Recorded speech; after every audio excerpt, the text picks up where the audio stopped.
नमस्कार दोस्तों, मेरा नाम चंदन कुमार। मैं आपको स्वागत करता हूं आपके अपने चैनल क्रैक एनसीईआरटी पे। दोस्तों, आज हमारा जो टॉपिक होगा वो ग्लोबलाइजेशन पे होगा। ये वर्ड बार बार आपको परेशान करेगा। अखबार में, न्यूज़ में, टीवी में सुनिएगा कि ये दौर ग्लोबलाइजेशन का चल रहा है। ठीक है दोस्तों, और इसके साथ आपको और बता दूं, जब आप अपना मोबाइल जो यूज करते हो वो मोबाइल भी फॉरेन कंट्री का है।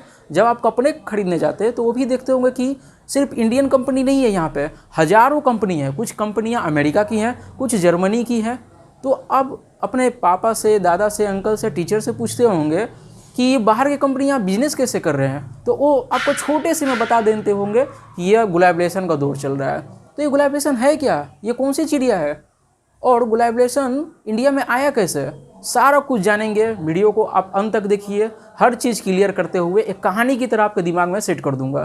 तो चलिए दोस्तों, स्टार्ट करते हैं अपना वीडियो। तो मैं आपको थोड़ा इतिहास में ले जाना चाहता हूँ। तो बात है 1947, जब हम आज़ाद हुए थे। अंग्रेज़ों ने हमें आज़ादी दिया था 200 सालों के बाद, और हमें बहुत बुरी तरह से लूट लिया था। तो जब वो छोड़ के देश चले गए तो हमारे जो लीडर थे उस समय, वो डरे हुए थे कि बाहर के कंपनी को अब यहाँ आने नहीं देंगे, क्योंकि अंग्रेज भी ईस्ट इंडिया कंपनी बनकर आए थे। तो इनको मन में डर था कि फिर कोई कंपनी आए और धीरे धीरे अपना यहाँ साम्राज्य ना फैला ले। तो इसलिए उसी टाइम पर बाहर के कंपनी को यहाँ पे बंद कर दिया गया, मतलब कि कोई भी कंपनी यहाँ पे बिजनेस नहीं करेगा। ठीक है दोस्तों, समय बीतता गया। इसका मतलब ये हुआ कि 1947 में कोई भी कंपनी इंडिया में नहीं है। पर क्या हुआ, 20, 30, 40 साल, अब दौर आया 1991। अब इस टाइम काफ़ी बदल चुका था पूरा दुनिया।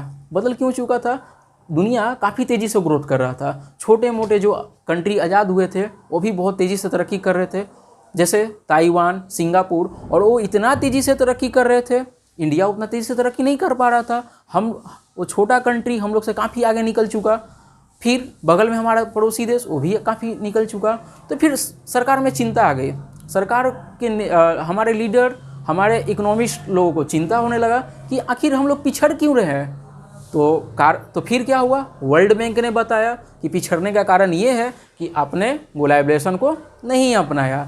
तो समझ जाइए कि ग्लोबलाइजेशन होता क्या है। ग्लोबलाइजेशन मतलब ये होता है कि हम अपना कंपनी, भारत अपना सामान को दूसरे कंट्री में बेचे और दूसरे कंट्री के प्रोडक्ट को इंडिया में बिकने दे, दूसरे कंपनी को यहाँ सेट होने दे, अपना फैक्ट्री लगाने दे, और हमारे कंपनी कहाँ जाकर सेट हो, दूसरे कंट्री में। तो क्यों ऐसा? तो इसका कारण ये है दोस्तों, आपको भी पता होगा कि आजकल कोई ऐसा देश नहीं है जो ये क्लेम कर दे कि वो पूरा आत्मनिर्भर है। उसको कुछ ना कुछ रॉ मटेरियल बाहर से भी चाहिए। ठीक है, तो बाहर से कब मिलेगा?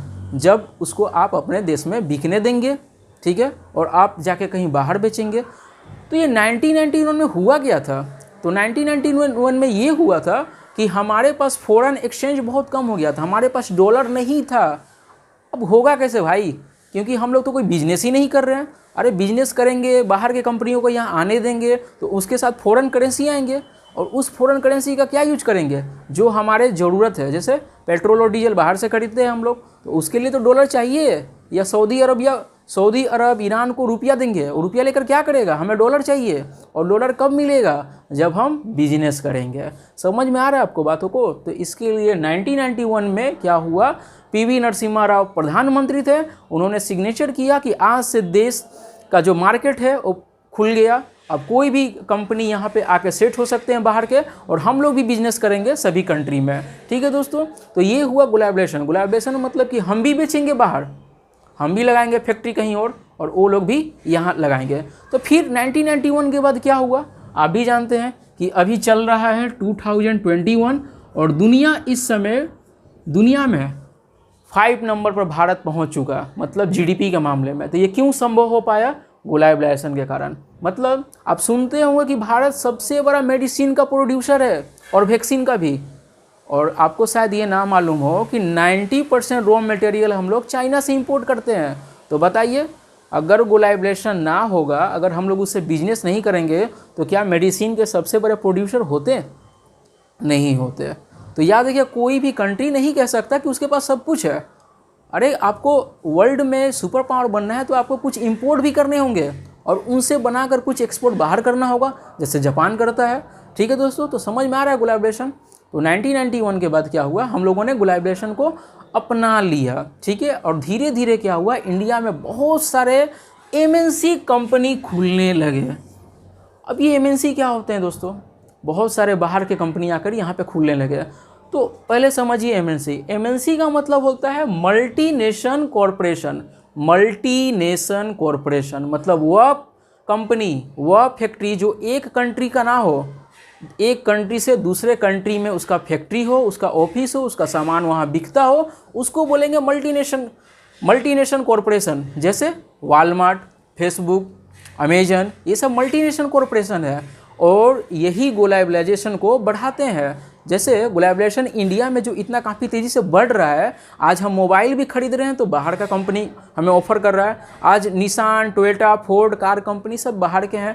कंप्यूटर खरीद रहे हैं तो वो भी फॉरेन कंट्री का बनाया हुआ है और हम भी बाहर में बेच रहे हैं, ठीक है। जैसे हम लोग सॉफ्टवेयर बेच रहे हैं बाहर में, तो ये सब ग्लोबलाइजेशन का देन है दोस्तों। और आपको यहाँ पर ये भी क्लियर कर देता हूँ कि 1991 के बाद बहुत सारे कंपनी इंडिया में आए और हमारे बहुत सारे कंपनी बाहर में खुल गए। तो आपको इसके साथ ये बताता हूँ कि मल्टीनेशनल कॉरपोरेशन का बहुत बड़ा इसमें योगदान है, ठीक है दोस्तों। तो मल्टीनेशनल कॉरपोरेशन का आपको डेफिनेशन भी बता चुका हूँ कि वह कंपनी जो एक देश में बिजनेस ना करता हो, एक से ज़्यादा देश में बिजनेस करता हो, उसको बोलेंगे मल्टीनेशनल कॉरपोरेशन, ठीक है दोस्तों। और जब से इंडिया ने ग्लोबलाइजेशन को अपनाया, सारे कंपनी यहाँ पर आके खुलने लगे। तो ऐसा क्या है भाई इंडिया में कि सारे मल्टीनेशनल कॉरपोरेशन इंडिया में खुलने लगे? तो आपको बता देता हूँ, मल्टीनेशनल कॉरपोरेशन के पास पैसों की कोई कमी नहीं होती, ना तो पैसों की कमी होती है, ना तो टेक्नोलॉजी की कमी होती है, ठीक है। तो वो क्या करते हैं, वो उस कंट्री में बिजनेस या फैक्ट्री डालते हैं जहाँ पर पॉपुलेशन बहुत ज़्यादा हो। तो याद करिए इंडिया कितना नंबर पॉपुलेशन है, यहाँ पे 136 करोड़ लोग रहते हैं, 136 करोड़ लोग रहते हैं। इसका मतलब यहाँ पे डिमांड बहुत ज़्यादा है, हर सामान बनते बनते बिक जाएगा मार्केट में दोस्तों, ठीक है। उसके साथ एक और आपको बात बताता हूँ, पहला चीज़ पॉपुलेशन देखता है एमएनसी कंपनी, और दूसरा चीज़ देखता है कि वहाँ पे क्या सस्ता में रॉ मटेरियल मिलेगा, क्या सस्ता वहाँ पे लेबर मिलेगा, मतलब रॉ मटेरियल भी चाहिए उसको सस्ता में। तो जहाँ पर ये दो चीज़ मिल गए वहाँ पर मल्टीनेशनल कॉरपोरेशन जाके सेट हो जाएगा, याद रखिएगा दोस्तों। और आपको मैं ये बात बता दूं कि इंडिया में ये दोनों चीज़ है, एक तो 136 करोड़ का पॉपुलेशन और दूसरा चीज़ क्या, यहाँ पे चीप लेबर भी मिल जाएंगे, सस्ते श्रमिक, और तीसरा चीज़ क्या मिल जाएगा, यहाँ पे रॉ मटेरियल का कमी नहीं है। इंडिया नेचुरल रिसोर्स में बहुत आगे है, तो बहुत सारे कंपनी यहाँ पे लगे, लोगों को रोज़गार मिला, ठीक है, और कॉस्ट ऑफ लिविंग बढ़ा, हमारा जीडीपी बढ़ते चला गया, ठीक है। तो अरे इसका मतलब ग्लोबलाइजेशन तो वरदान हुआ नहीं, ग्लोबलाइजेशन वरदान के साथ इसमें कुछ खराबियाँ भी हैं, डिसएडवांटेज भी है। तो पहले हम लोग बात करेंगे एडवांटेज क्या है, एडवांटेज के पहले बात करेंगे। तो सुनिए एडवांटेज में क्या है, एडवांटेज ये है कि ग्लोबलाइजेशन का कि बाहर के जब कंपनी यहाँ पे आएंगे तो उस कंपनी के आने के साथ हमें क्या मिलेगा, फॉरेन करेंसी। और फॉरेन करेंसी हमें क्यों चाहिए, क्योंकि हम बहुत सारे गुड्स, बहुत सारे सामान का हम लोग इंपोर्ट करते हैं, ठीक है दोस्तों।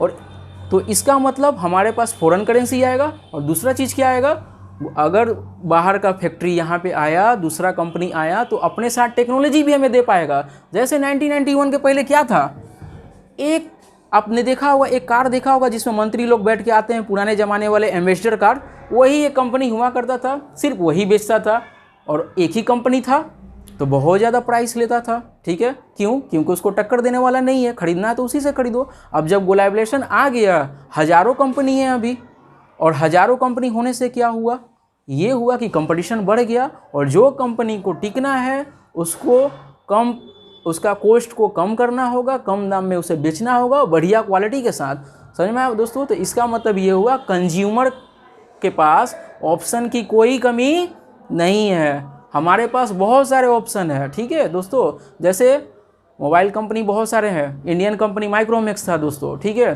पर माइक्रोमैक्स से अच्छा किसने बेचने लगा, वीवो, ओप्पो, रियलमी, एमआई, तो हम लोग उसका ख़रीदने लगे, माइक्रोमैक्स को छोड़ दिए। तो याद रखिएगा कि कंज्यूमर को बहुत सारे ऑप्शन मिलते हैं, देश को टेक्नोलॉजी मिल जाता है। जैसे बहुत सारे कंपनी यहाँ पे जब आकर लग गए तो अपने साथ टेक्नोलॉजी दे गए। अब हम एम्बेसडर कार ही नहीं बनाते, अब सभी कार बनाते हैं। जैसे आपको पता होगा मारुति सुजुकी, ठीक है, महिंद्रा एंड महिंद्रा, टाटा, ये सभी कार बनाने वाले कंपनी है और काफ़ी कम कीमत में कार बनाकर बेचते हैं। इसका मतलब कि अब हम डिपेंडेंट एक कंपनी पे नहीं है, हमारे पास बहुत सारे ऑप्शन है, हमें टेक्नोलॉजी भी मिल गया, ठीक है, और उसके साथ फॉरेन करेंसी भी मिल गया। और फॉरेन करेंसी हमारे देश में इतना बढ़ चुका है कि ये अब 590 बिलियन डॉलर हो चुका है, ठीक है दोस्तों, याद रखिएगा।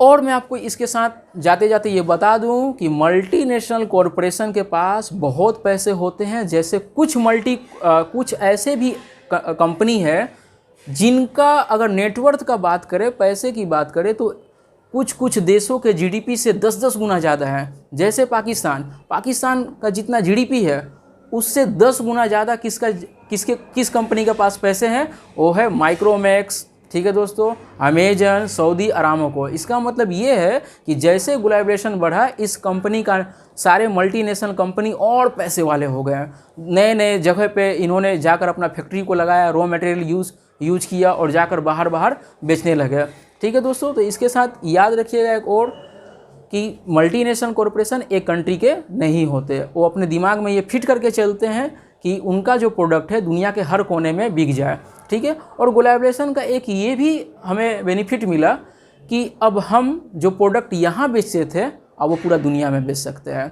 जैसे यहाँ का किसान दोस्तों अगर खेतों में प्याज और आलू उगा रहा है तो अमेरिका में भी हो जा सकता है प्रोडक्ट, और उसको अमेरिका मना नहीं कर सकता क्योंकि उसके प्रोडक्ट को हम भी खरीदते हैं। अगर उसने मना किया तो फिर क्या होगा, तो हम भी उसका सामान नहीं लेंगे। ग्लोबलाइजेशन हम लोग दोनों ने एग्री किया है इस बात को कि एक दूसरे के प्रोडक्ट को रोकेंगे नहीं, ठीक है दोस्तों। तो इसके साथ मेरा ये पहला पार्ट ख़त्म होता है, ठीक है दोस्तों। पहला पार्ट कैसा लगा ये मुझे कमेंट करके ज़रूर बताइएगा। और अगर आपको अच्छा लग रहा है कि आपको समझ में आ रहा है तो मेरे चैनल को सब्सक्राइब करें, लाइक करें, और मैं आता हूँ दूसरे वीडियो के साथ। चलिए बाय बाय।